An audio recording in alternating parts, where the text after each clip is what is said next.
What is good with you guys? Back at it again. King Smoke 100 in the O show. Shout out to Out the Mud, straight out of Flint. We got a special guest today. Go ahead and tell people a little bit about yourself.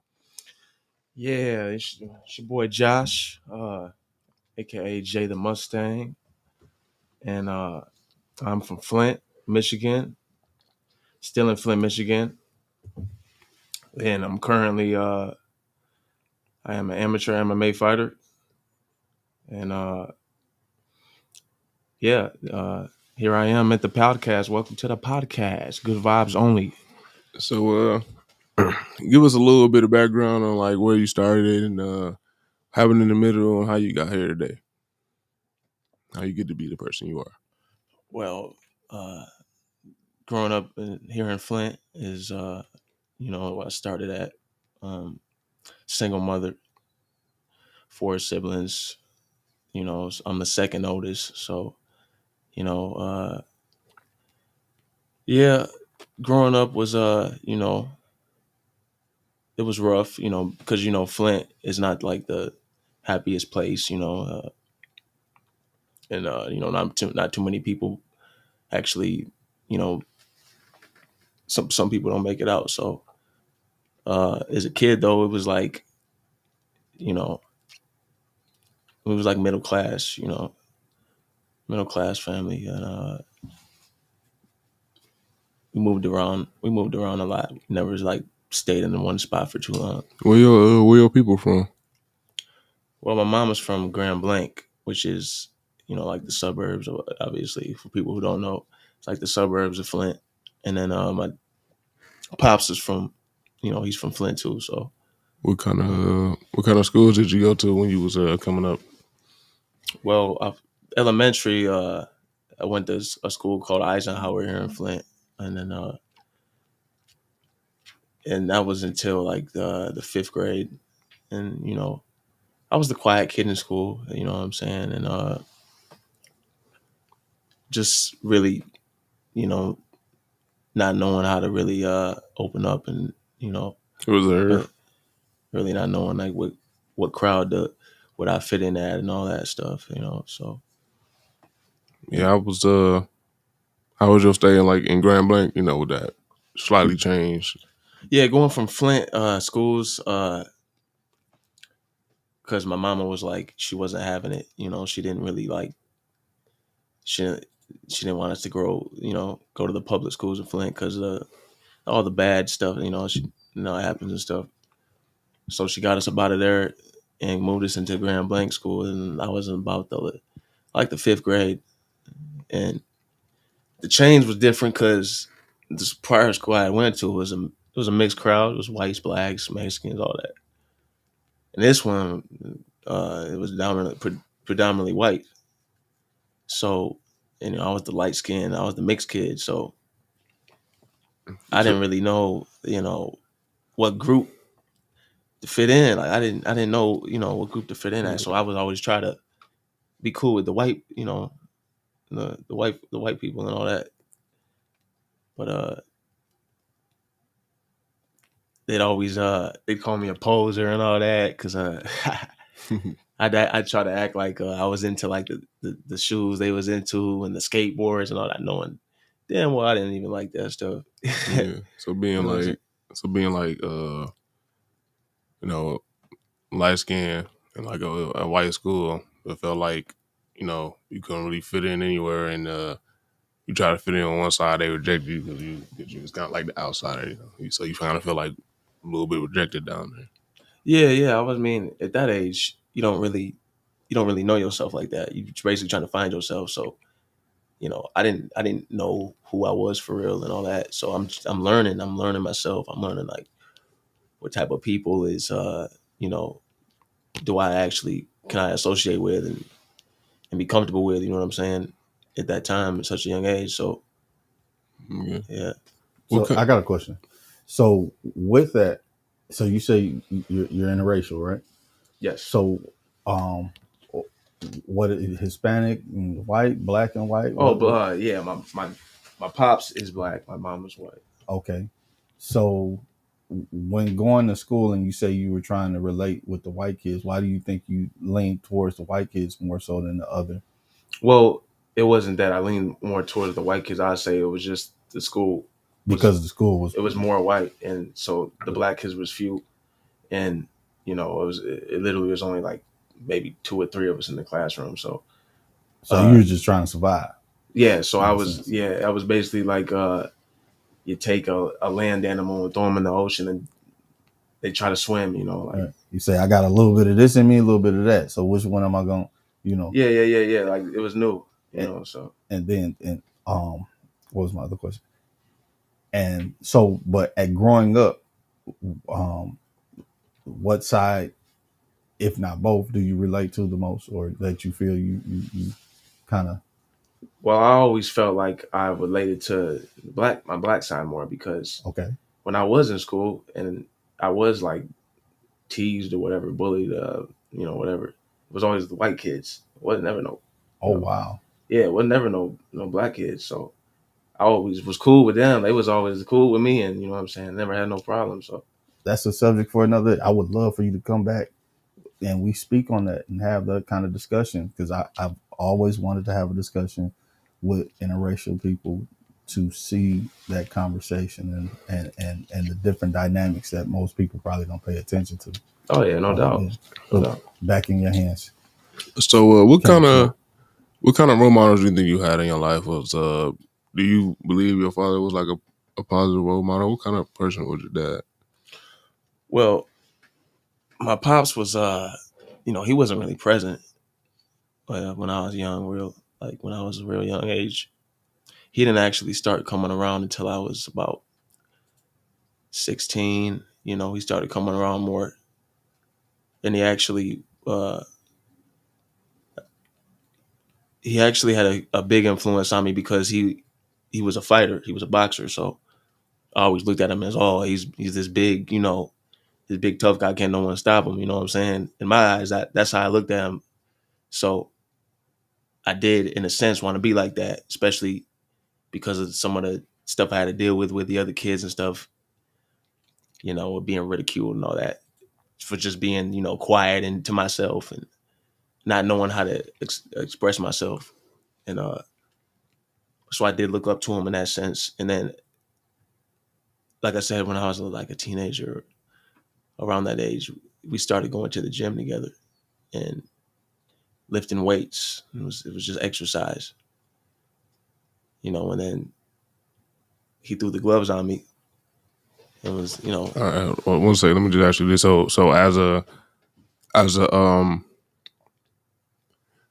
kid coming out, from the hood, from the struggle, uh, uh, borderline fatherless from the beginning.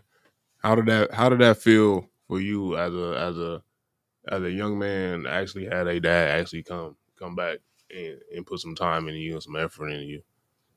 well, I mean, I wasn't like, I wasn't no grudges or nothing like that. So it it was uh it was cool, at the time it was cool. I was like, okay, um, he's starting to come around. He's starting to, try to get me out and into the gym and trying to bond with me. That was a way of bonding, I guess you can say. It was going to the gym, working out.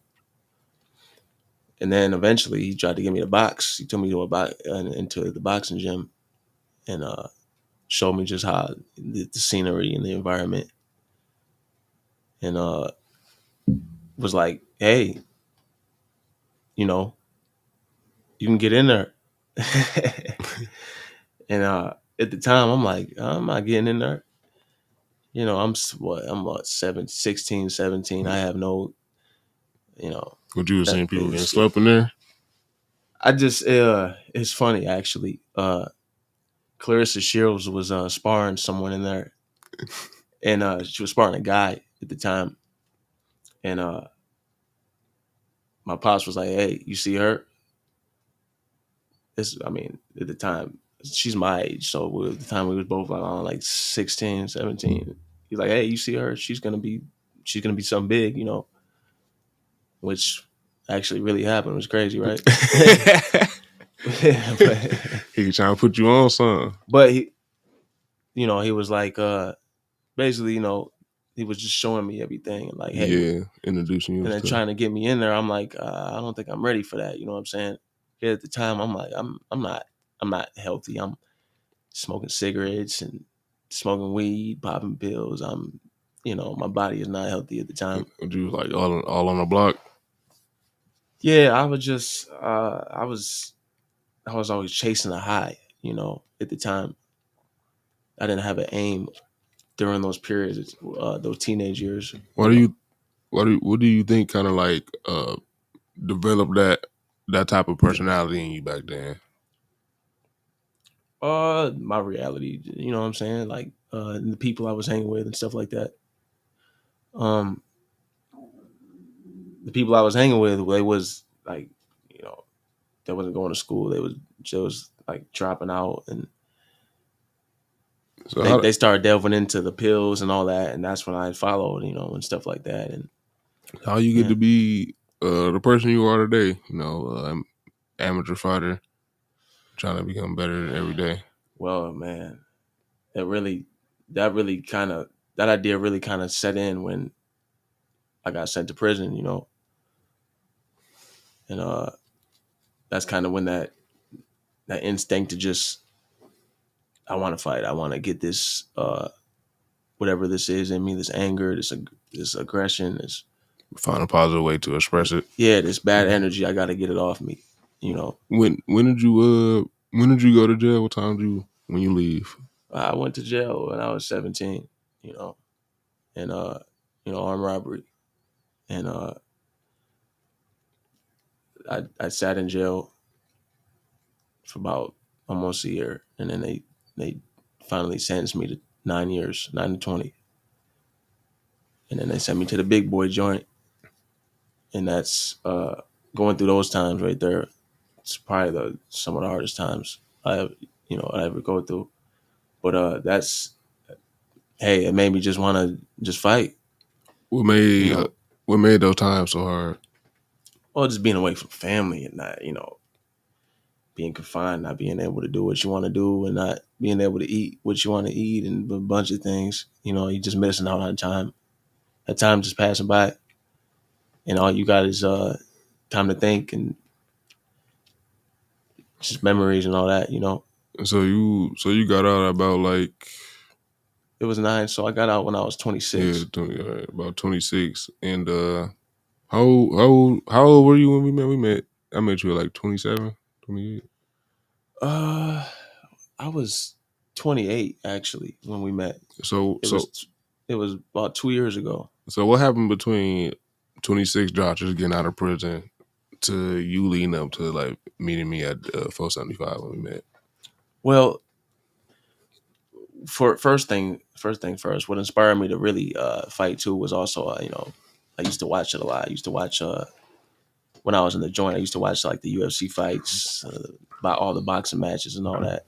And I'd be like, someone sparked the idea in my head and was like, man, you got all this aggression, man. Why don't you fight or something? Why don't you box, man? I'm like, huh? And that light bulb came up. I'm like, that doesn't sound like a bad idea. It's actually, something that I can see myself getting into. And I started hitting the heavy bag in there and training like an animal, man, just training like a maniac. Would you was just in there like doing regular workouts, and somebody was just like, "Hey, bro, you might as well fight," No, or you just like, I had a temper. So I had a homeboy in there named Twan, you know what I'm saying? And like we would have a hard time sometimes communicating because of my temper, And I was kind of hot headed at that age, in my early 20s. I didn't know how to really communicate without uh, getting upset about something, taking something the wrong way or something like that. So very defensive? yeah, so he peeped that and was like, all right, what's up with all this aggression, man? Like, why don't you fight or something? Like, let all that stuff out. And it just sparked the idea in my head, like, you know what, I would do that. And then I was already working out, lifting weights and stuff like that. because that's all you really can't do up in there. And but then that just upped it. That just made me want to train harder, and I just started doing more and hitting the bag and shadow boxing, doing all types of, I guess you can say boxing workouts, or how fighters train. God Yeah. bless you too, bro. Okay, so all right, so But and to go with your question also, and getting out, that made me want to get straight into the gym. So so that happened when you was in there. Yeah, you talking about that experience when you was in there. Oh yes. Okay. That experience when I finally had that epiphany to I think I want to fight. Right, so so I got out. I got out in 2020, and I started looking at coaches. I started looking anywhere. I started asking people, like, hey, do you know any coaches around I can train? I can train at boxing, MMA. It don't matter. I was looking for either one, and I came across this MMA coach. And there wasn't many MMA gyms around, around here at least in Flint. So I'm like, all right, I was interested. I'm gonna check it out. I talked to him online. I think it was like Facebook or something like that, and he's like, yeah, come down to the gym, check it out.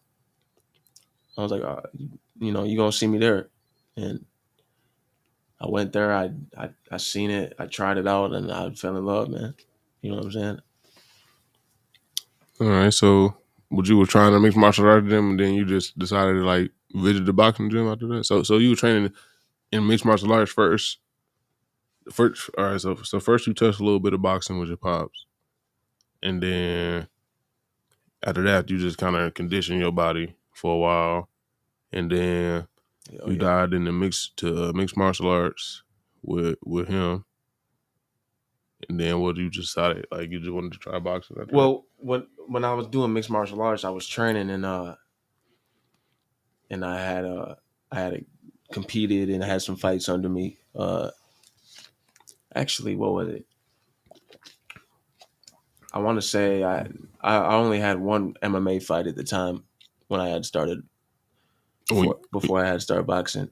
Before I came to the gym and met you, I'd only had one MMA fight at the time, and crazy thing is, after the fight, they drug test you, and they drug tested me, and I tested positive, because I was smoking weed and dropped dirty. I smoked the day prior, which was some clown stuff. I mean, anybody watching and you fight or want to fight, don't do that. Don't do that stuff. Don't smoke before the fight. That was stupid. Be very disciplined. Be very disciplined. It's a discipline. It's a disciplined sport. But so I got suspended from MMA for about 6 months because of that. So I was like, you know what? I asked my coach at the time. I was like, hey, am I allowed to box even though I'm suspended from MMA? He was like, yeah, you're still allowed to box though. I was like, huh. So I was thinking about boxing, and one of my homies named Shaq, he had was telling me about this boxing gym that was near me. Oh no, one second, I'll pause you for a sec. So how old was you when you had your first fight? Let me see. First fight was 2022. I was 28. 28. So you were training for about like a year or two before you had your first fight? I would say a year. I was training for about a year before I had my first fight. All right. And then, all right, you finished what you were saying. You were saying Shaq got you hip on 475. Yeah, Shaq was telling me about the boxing gym down the street that was near the crib, and I was like, I'm down, man. I'm down to check it out. And I walked up in there and basically got to it. I mean, yeah, that's when I met you, and through the sparring and all that. Yeah. For anybody who don't know, yeah, we met at the boxing gym through sparring and through training together and all that. And Yeah, we came good. Came family through the hands. oh yeah. Through the hands. Yeah. You know, we learned each other just through, you know, just through the boxing gym and all that. And then we started just kicking it more and all that. But anyway, that's actually how I got into, you know, into boxing. And then you had one amateur boxing match. Yeah, and it was crazy because yeah, if I remember right, he put you against like the best guy in that division. Yeah, your first amateur fight. And I was only like a month in the gym, but he seen because he was like, "Oh, you got some MMA experience." Well, and he seen me nice with the pads in the bag and all that. And then you slept a guy in sparring. I wouldn't say I slept him. He dropped. But yeah. So he seen I was nice. He seen I was a little nice, and he figured, hey, I'm gonna throw him in golden gloves and, you know, give him a big fight. And, you know, I mean, I lost by decision, but you know what I'm saying. Yeah, it was like it was a lesson because, you know, as you know, Kaleb, it's always lessons and lessons. You know. Yeah, I mean, like, you know, he was the man in that division. And, Yeah. No hard feelings in competition. You know what I'm saying? Yeah. But yeah, it made me wanna. It definitely made me wanna get better. It made me want to get the hands better. It made me just want to get better as a fighter. You know. So you training for? Did you keep training in boxing? Like that was your only amateur fight, and then what you just trained until you was able to do mixed MMA again? Yeah. After that, I really wasn't feeling it after that. After I lost that boxing match, because that, you know, it hurts to lose. So yeah. So when I went back, he was trying to put me in. He was like, "Okay, you lost, but we're gonna put you in." This was an even bigger fight. He was trying to put me in. I don't remember what was it, like before you go to the nationals or whatever. Before you go to the national, the qualifier for the nationals. So yeah, it was like something like that. It was you fight and you win this fight and you go to the nationals or whatever like that. And so in my mind, like a placement. In my mind, I felt pressure because, man, I just started boxing, and here I am. He's already talking about throwing me in the nationals. Yeah, in my mind, I'm like, I'm not doubting my skills, but I know I'm new. I know how new I am to this, and I'm like, not trying to be in there catching up. Yeah, I needed punches. I'm gonna be honest. I didn't feel confident. You know, I didn't feel confident at that time. I didn't feel like I had enough training. I'm a month in. I just took an L in golden gloves, you know, and now you're trying to throw me in something to complete for the nationals. I'm like, wow, you really believe in me. I appreciate that, but man, I don't believe in my damn self right now. So, yeah. He wasn't able to like instill that confidence in you. Like he didn't teach you much or something. No, I just feel like he fast paced me, like, you know, and then he really wasn't present in the gym like that. So, you know, he'd show up and we'd hit mitts a little bit, and then it just wasn't enough, you know. And that's kind of why I moved on, you know, because it just wasn't enough. Right. You know, and then you're fast pacing me into these big fights, and I'm not getting the training I need. You're barely showing up to the gym. It just, you know, it just wasn't feeling it. So I had to move on from that, and eventually I did go back into MMA, and I went back to the same coach and all that. And then as soon as my suspension lifted up, that was after the 6 months. Then you had another amateur fight after that. I did. I had another amateur fight after that. And I think it was that same year.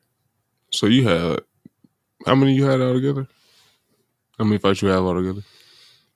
We're talking MMA, right? Or just all together? Just MMA. Combat sports. MMA 3. I've had 3 MMA. So you fought like 3 times that year? I fought 2 times that year. I fought once. And then all together a year later. All together it'll be like 3 times that year because of the boxing. Oh yeah. I mean, if you're including the boxing, yeah, definitely. All right. So, what do you think like is the main thing? You have the hardest thing. Like, what's the hardest thing you have fighting against? Like in the ring. Matter of fact, your first fight. Let's walk through that. Let's walk through your first fight, your experience, how it felt to be in a limelight, surrounded by everybody, cameras on you, you know, everything. How you feel walking up? How'd you feel walking in? How you feel the weeks before? Well, I'm gonna take you down there then. The first fight, I was training. I was training hard at first. You know, it was like I got the news maybe like 2 months prior. I got the news that, hey, you know, we got a fight for you, Josh. And that's when I started training hard. I was going to the gym all the time, every day. And closer to the fight, I guess I felt I guess you could say I was a little too confident. I was nervous at the same time, but I was a little too confident, and that's also why, you know, I kind of underestimated like the system and all that, and I smoked and before the fight. I'm like, oh, you know, it ain't nothing, you know. I got this. I'm going in there with a strong mindset. You know, I'm going in there to bring the pain and all that. But when I actually got to the fight, and I remember being backstage, that's when I felt the nerves. And I'm like, all right, Josh, here we are. You know, Was it kind of like a Creed one backstage, and they had another Creed and like the Mexican backstage? And yeah, you know, when you're back there, you see all the other fighters too, and they're hitting pads and they're warming up. You know, working with the coaches in the back, and it really it shows you like, okay, I need to wake up and I need to lock in, you know, because this is a fight. This ain't just you going to the gym training, you know. was your coach present in your corner in those fights? Oh yeah, my coach was always present in the MMA fights, and but yeah, you the nerves that I felt, you know, being back there, it kind of left when the music started playing and stuff, because I my walkout song was March Madness by Future. One leg is March Madness. It's just tragic. It got the custom intro. Yeah, yeah, and that got everybody hyped too. I ain't gonna lie, but that's when I was like, all right, I'm starting to feel the nerves getting a little loose, and I'm like, all right, you got this, Josh. And walking up in there, you know, they put the Vaseline, whatever, on your face and all that, and they make sure your gloves and your cups on and all that. They demand you to wear cups and The stuff. bright lights is shining on you, and you're like, wow, it's bright up in here. Oh, it's bright in that cage, man. Bright as hell. Oh yeah, and you're just looking around. You're trying to see everybody. I'm trying to see my family sitting in there. I'm like, where y'all at? I just hear people screaming. Only thing you can see is in the octagon. Everything else like dark. Yeah, because it's so bright in there. Everything else, yeah, the people are like in a shadow almost. But once I got in there, and the coach was like, you know, fight.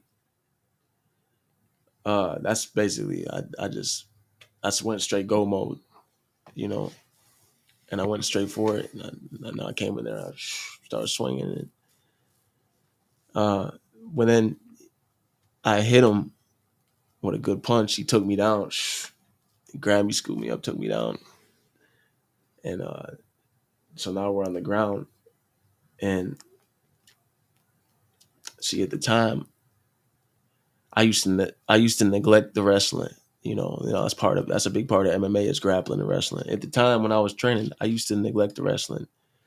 I used to train in it. We used to have to do it, but I never liked it. I never was like enthusiastic about, oh, we about to wrestle today. You know, we're about to do some jujitsu. I always was in love with like the striking and, you know, the throwing the hands and all that part of it. And so that's how I came into the fight. That's how I went in. That's why I started swinging immediately. And so when I got to the ground, you know, I'm kind of lost. You know, I'm just trying to basically survive. I'm on my back. I'm like, you know, I'm throwing punches off the ground, off my back, and I'm trying to throw elbows, and I'm just basically trying to survive and all that. And I remember just gassing out in that fight. Just the wrestling was like, because it takes a lot of wind out of you. It takes a lot of pressure. Just another body just taking you down and laying on you. And, you know what I'm Yeah. saying? Like, man, and it just tired me out. So it was a 3-round fight, 3 minutes, and I got tired within like the second round. I was already tired. So now my punches are like less, and I'm not really letting my hands go like that. Now I'm just trying to survive the takedowns, you know. And I remember thinking after that fight, like, man, that one hurt, man. Because I remember, I think it was me and my homie Shaq. We fought that same night, same place, everything. We was on the, same team. And I remember he had fought before me, and he had got a knockout in the first round. So that I'm thinking I'm gonna go out there and do something like that. I'm gonna go out there and get a stunner like that, highlight reel, all that. And so after I get the loss, I'm like, man, I didn't even perform. I didn't even do what I'm supposed to do. So like, how did that like? How did you feel like off of that? Like just losing in general, for everybody, like to make you feel less than. You had to regroup, had to rebuild. Oh yeah, yeah. Losing ain't. I never took L's well. I mean, I'm pretty sure nobody takes L's well. That was tough. The first loss Do you think was. like because of the way the L was you got it was like did it magnify it like it's different from a regular L? Yeah, it was a lesson. It was a lesson because here I am. I'm training and whatnot. You know, I'm thinking that I got it. And stuff like that. When really, come to find out, I'm nowhere near where I need to be at. I'm just starting. I'm a year in. And it takes so much growth and maturity in this sport or in martial arts in general, just to get actually good at it. Even decent at it. And so the loss was a lesson. The loss just made me train harder. Hey, You I, you but finish? at first I took a break. You know what I'm saying?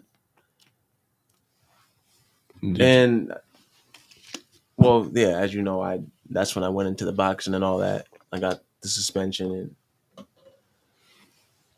you so I took a break from MMA. yeah And then came back to it. you got any like you sparred any like name brand guys? The sparring, yeah. I sparred different styles. I mean, I've sparred. I wouldn't say like no one like famous or Well, nothing. no, Like, not like that, yeah, but yeah, just yeah. just name brand like you say a name somebody you know. Yeah, I mean, like I sparred different fighters in different gyms. But like the gym I first went to, it was like you had two different sides. You had one side that had one coach and the side that had another coach. I was on one side, and then there was a whole nother side with different students. We would spar with them and grapple with them and stuff. And so I've seen different styles.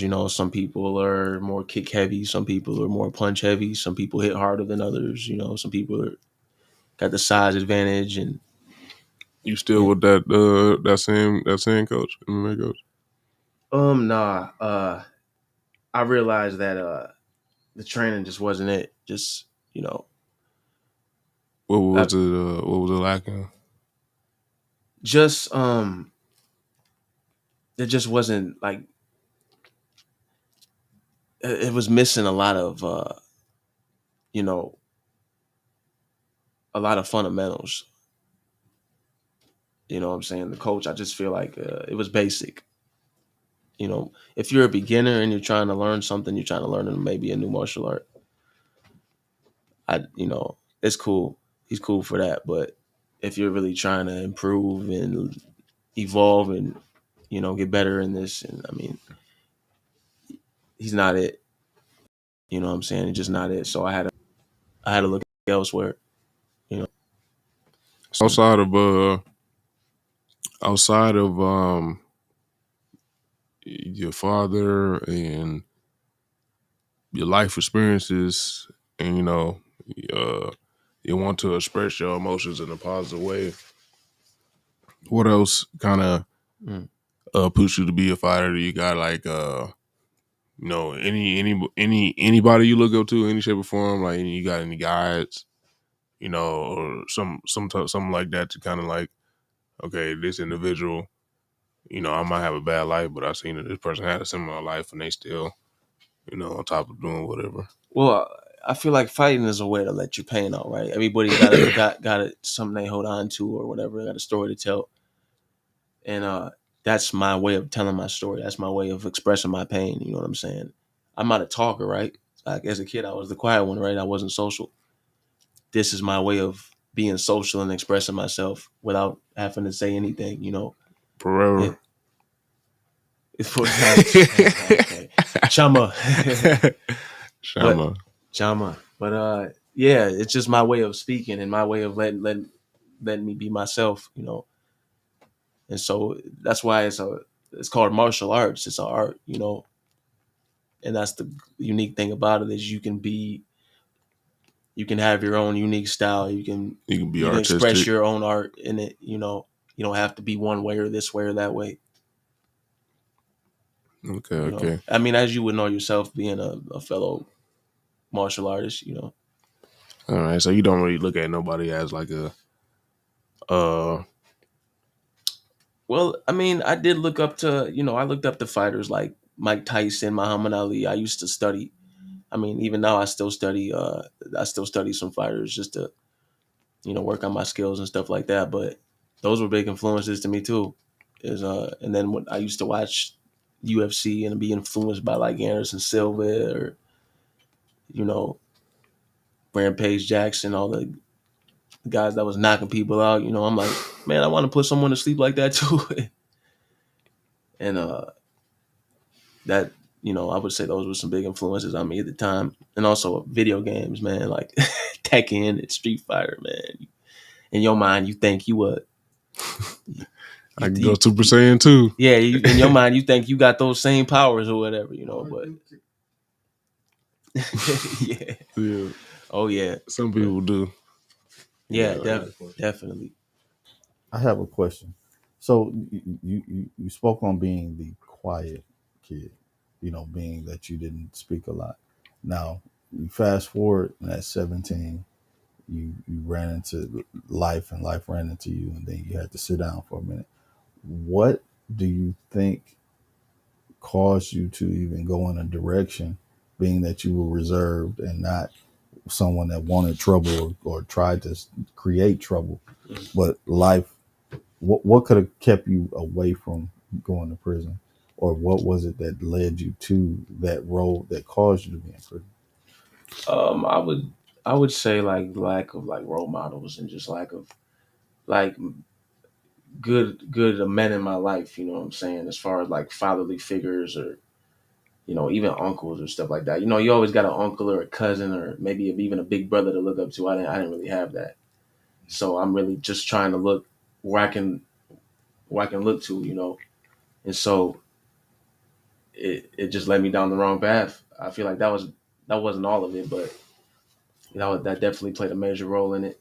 And then me just not being receptive and being hard headed, because I'd have people try to tell me, "Hey, Josh, man, like, you know, this ain't what you want. This ain't the life that you want to live and all that."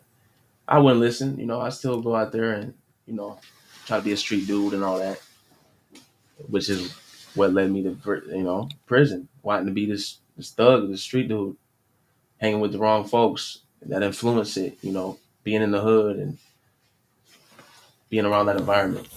Now, what would you? So, right now, we got a lot of young adults, young men that are they outside for real Oh right yeah, now, and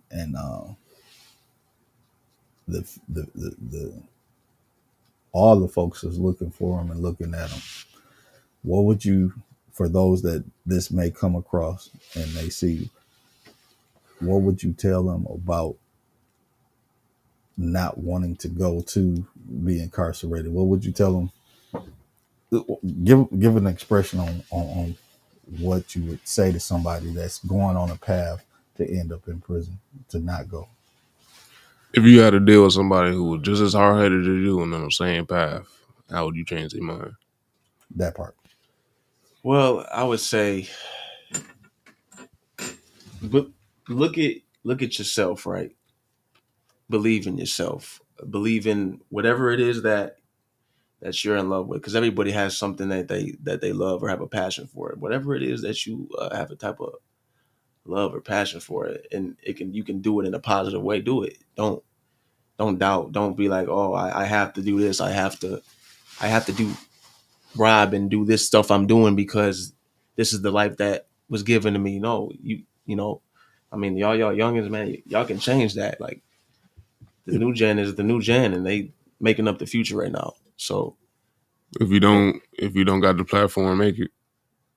yeah, if you don't got the platform, like if you don't got the path, like you know, it just because that's just not a place y'all want to see. That's not a place to be at. You're having your freedom taken away, and then you can start rethinking life and all that, and all these regrets come out. It's just not the place to be at, and like you really got to know the power that's within you. Would you say that one of the main influences of that is just having kind of like just the urge to try to fit in with people and the inability of being comfortable with yourself? Yeah, some of it is acceptance. You want to be accepted by certain people. I mean, I did. I know I wanted to be accepted and approved and get other people's approval. I was kind of a yes man at the time. So I just wanted people's approval. And I know a lot of young guys that's like that. They just want people's acceptance, and they so the wrong people, give them that, and it's like it's a false love, or it's a false approval. A false sense of security. Absolutely, and it's like misjudgment, and that's what a lot of the young guys is going through right now. Even some young women, but I feel like that's the problem, with the young folks now. So But what was the moment when you knew that you wasn't going to be a yes man anymore, where you was like, I'm gonna have my own thoughts, my own direction, and I don't care what nobody say? What was that light bulb for you? man, I would say that life changing moment when I was like, uh, The exact moment. yeah, the exact moment I was like, I'm done with that old self and all that. I wouldn't just say it was jail. When my first week in jail, it's crazy. It was like it was this little rec room where everybody played basketball at and all that. And so they gave us that time out so we could play basketball. It was like a little room, little cage over it, so you could see like the sun shining in. And I was up in the room just checking out the scenes, checking out the scenery and all that. So then the guards come in and lock the door. They lock us in the room, and it's a fight on the floor next to us. So that's why they lock us up in here. They're like code green or code blue, whatever they say on the little mic. So now these cops are rushing out the elevators and going to break up the fight, and then one of them, he busts he busts his ass walking out the elevator. And we all busted out laughing, like, we was all of us that was in the little room we was all busting out laughing. I was all pointing, laughing at him, ha, this and that. And the first person that he seen was me, and he pointed me out, was like, all right, I got your ass. And he got back up.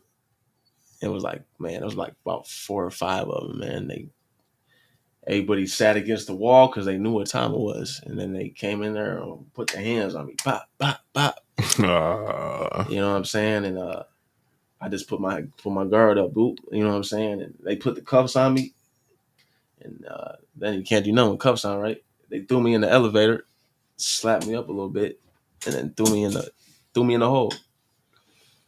And so, straight police brutality. yeah. Just, man, all this because I'm laughing at this damn dude. But they throw me in the hole. And in the hole, you don't have nothing. Like, they take away everything, any personal items, like, you know, yeah. I mean, obviously you can have cosmetics and all that, but like you can't have like food off the commissary, and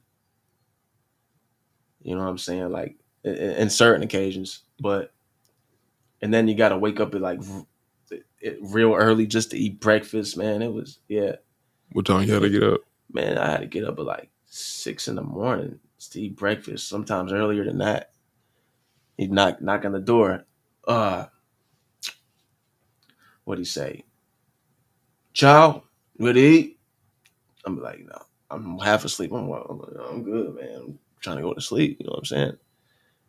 And it was just a lonely place being in that cell alone like that. So it makes you think and makes you delve into your darkest, deepest thoughts. And so It forced you to be by yourself, like all the way, 1000%. absolutely, it forces you to look at yourself and reflect on yourself. You can't run away. You can't run away from yourself then. I'm trapped in a hole by myself, And I'm not gonna lie, man. Being in there, man, I had stopped. I stopped showering. I stopped taking care of myself. I fell into a deep depression and everything. And that and this is why I feel like God is real. This right here. One day, the guard is like, "Hey, Carol, the chaplain's here to see you." I'm like, "Chaplain?" And I see an old man sitting down there waiting on me because I'm upstairs in the cell. I'm like, "Who is this? Who was this guy?" And I go down there, and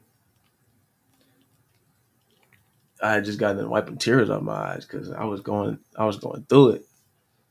And he was like, "Hey, Josh." I'm like, "This guy knows my name and everything.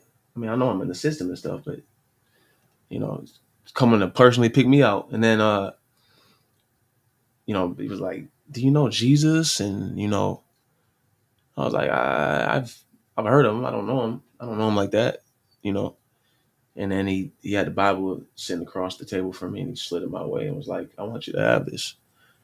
And I think he opened up to like one of the Psalms chapters and read a couple verses out of there, and I instantly was like, "All right, I'm gonna give this a try," because I was in a low point.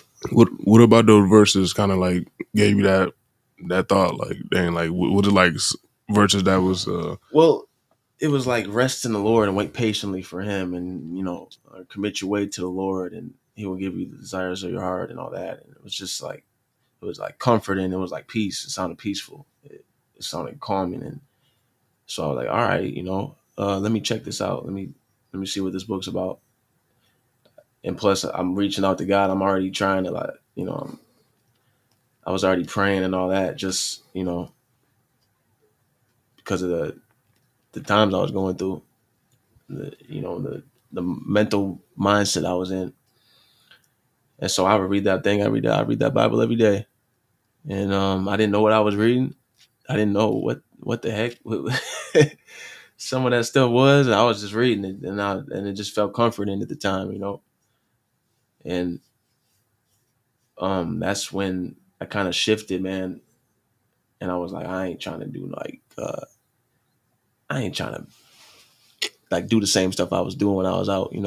so the change was you found comfort in Jesus, Yeah, I did. I did find comfort in the Lord, and but still looking for outside. absolutely, because I mean, I felt like the man was sent to me. I mean, to speak to me, and God speaks to people, And I just feel like, he was trying to get in touch with me, and he did. And it made me want to just change and be a different person, So when they finally let me out of the hole, and I do go back to the pod with other inmates and stuff, it was different. It was weird. I felt like, wow, like I'm not isolated no more. I'm not alone no more. But I felt like I stood out because, I didn't want to talk the same way. Like I didn't want to, you know, how people talk, how guys talk and stuff. You know what I'm saying? Especially in jail and prison. Like you wasn't I didn't want to be involved in that. You wasn't playing that character no more, that role. Yeah, I didn't want to be involved with that. I didn't want to be the street dude. I didn't want to be that. And, so I wasn't hanging with that crowd. I'd be to myself, or the people I did talk to was basically on the same stuff I was on. I'm trying to better themselves, trying to change, And I'd say like, man, going through that's what made me never want to look back again, man. Never look back. Yeah, I've been hearing a lot of stories about like the police brutality when they just get to. Oh, you want to talk to? Yeah, because they would beat guys in there for. You heard me just say I was laughing. They beat guys for the smallest things. That's crazy. For laughing. And they would go in the hole. And then you guarding yourself. Oh, you want to protect yourself? Handcuff your hands. Look, I would be in the hole. I would hear them go to other guys' cells just to beat on them, bro. What? Just to mess with them. Like, I'm like, man, y'all are foul. If only people out here knew the stuff y'all got away with in here. They do. Does anybody do nothing about it? No, definitely not. It's probably still going on too. Oh yeah, most of. It's even worse in the female prison. Oh yeah, definitely. I don't. Yeah, no. But yeah, but so found comfort in the Lord. Stop playing that role. Did you have any complications with that? Like, do they kind of like they take that the wrong way? Any shape or form? Like, was anybody? Oh yeah, man. Listen. When I was first, I'd say Christians call it born again. When I was first born again, like I didn't want to cuss or none of that. I didn't even want to talk nasty or none of that. I didn't, you know what I'm saying? Like, so people did take that the wrong way, or like I would get into these religious debates because how it says we're supposed to like draw people unto Jesus and all that. I would do the opposite. I would run people off. We get into debates and they'd almost lead to fights, man. Because I didn't know. I was young and enthusiastic about it. Yeah, you couldn't properly articulate yourself in the right way. Yeah, I was only like 18, 19, and I was so enthusiastic about it. I didn't even know how to express it. I was just like, hey, do you know Jesus? This and that. Can I tell you about your Lord and Savior, Jesus Christ? Yeah, anytime I get a new bunkie or whatever, a new celly, I try to tell them, and then they wouldn't. Some people be nonchalant. They weren't rocking with it, Yeah. Some of them was even getting offended. Like, man, stop talking about that. I don't want to hear about that. Like, man, I want to hear about God, man. I'm sitting in here in prison, man. Like, some people, because being in a negative place, it's easy to be like, oh, well, I'm in prison. Forget God. Forget trying to be positive and all that, It's harder to be positive and try to, still keep your sanity in there, So was it a way harder task for you to be like that positive light in the shadow of darkness? Was it like easier for you? It was, and I feel like that's what the Bible means about like, though I walk through the valley, shadow of death, I wouldn't fear no evil. It was like walking through the valley of the shadow of death. You feel what I'm saying? Because here I am, I'm trying to be a light in this dark place. You know what I'm saying? There's negativity all around me. People getting stabbed, people fighting for stupid stuff, soups and all that. You know what I'm saying? Like, so, and I'm trying to be this different person and trying to make the reform in the shadow of death. Yeah, definitely. And it was like, man, it was I was tempted to just be like, fuck this, man. Like I'm gonna just, resort to violence or whatever. But it never, it didn't come to that, unless I had, What was the main thing that uh, inspired you to like never give up on a change that you made in yourself, or the change that you were trying to make in yourself? My family, man. Knowing I had people out there waiting on me to come home, and I didn't want them to look at me like, oh, he ain't gonna change. He's gonna come out the same. You know, he gonna come out the same person. People doubt me and all that, and so I'm like, I'm gonna show people I'm really a different breed out here when I come out. So, And so you found comfort in the Lord, and you found the strength to stay on that path uh, from your family. yeah, my family, and then just other people around me in there. It was. Don't get me wrong. It's some good brothers you meet in there. I mean, not saying go to prison and go make friends, but during the circumstances, I mean, I bonded with some dudes that was cool and that was real. I mean, Tank Coach learn how to box from prison. Absolutely. And so having those guys around me too helped me to stay positive and helped me to keep going. And it's crazy because I still stay in touch with these guys, and We're we're all out, or we've all been out here. We're all out here, living life now. And I met any of them other than JP. I think no, you've only met JP. It's a few, So question though. Did you have to choose a set or a group that you communed with while you were in for your stint? Or did you become Muslim? Did you become some kind of gang or affiliation while you were in, or were you able to navigate without having to be a part of any groups? No, I was actually able to stay away from that, and I never was influenced to do that because I knew in my mind, like to me, that would make me look weak. I come in here and I feel like I gotta immediately join a gang or something like that. I'm already like a grown man and going into a grown man for real, and I'm like, nah, it's a little too late to be jumping in gangs. You know what I'm saying? Mm-hmm. So I'm like, I already had it in my mind, like I'm gonna stay away from that.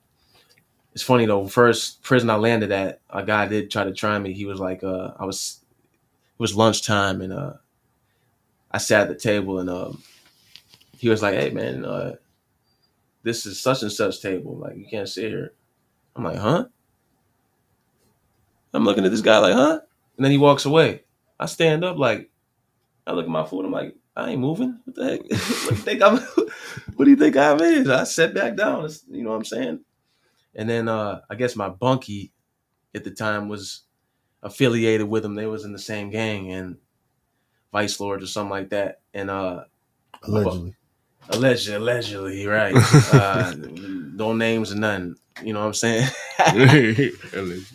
But anyway, I guess he talked to him. He spoke to him, and he's like, "Man, he cool, man. Like, he cool. He just got here. That's my celly." And I just from there on out, I just always stuck to myself. I was, like I said, I was always cool with the guys who was basically on the same path as me and was trying to better themselves, or guys that was just trying to do their time and get the hell up out of there. Right. I mean, guys that was just chilling, laid back. All the guys that was always fighting and into the violent shit, I was like, nah. I knew what crowd to stick with and what crowd to stay away from. So what kind of helped you like navigate which crowd you should be with? Like, was that something that you had an issue with? Was it something that you kind of like gang after you found the Lord? Or, was that like a trait you had to acquire, like something you had to learn? After I found the Lord? Yeah, I was asking, like, cause you said, which groups to be with. Like, what was one of the the main things that allowed you to dictate which ones will be? But yeah, I would say spiritual discernment has something to do with that, and just being observant. I was very observant in there. Prison actually teaches you to be observant. You got to be aware of your surroundings and all that. So I would just watch how people carry themselves and how they moved, and I'd be like, all right, I know they trouble. All right, I know I can't trust him. He's the type to steal some of my locker. You know what I'm saying? He a thief. You just look around and you see how people move in there, and like kind of who's who and who associates with who. It's basically like a big college, man. But Big violent college. more violent. Yeah, I was going to say a little more brutal, but big college, all men. And yeah. So what? So you mentioned before you had. All right, one more question. So you mentioned before you had a fight in prison. What was that experience? What kind of experience was that? Like, who got knocked out? You got knocked out? Oh no! I'd definitely never been knocked out. But that experience, yeah, it was actually my QB. If anybody don't know what QB is, a cubicle. I'm in a cubicle with 7 other guys. It's an 8-man cube, and so a QB is the person that's in there with you. And the guy at the time, he was a young guy. He was like 20, from Detroit, all that. You know what I'm saying? Like,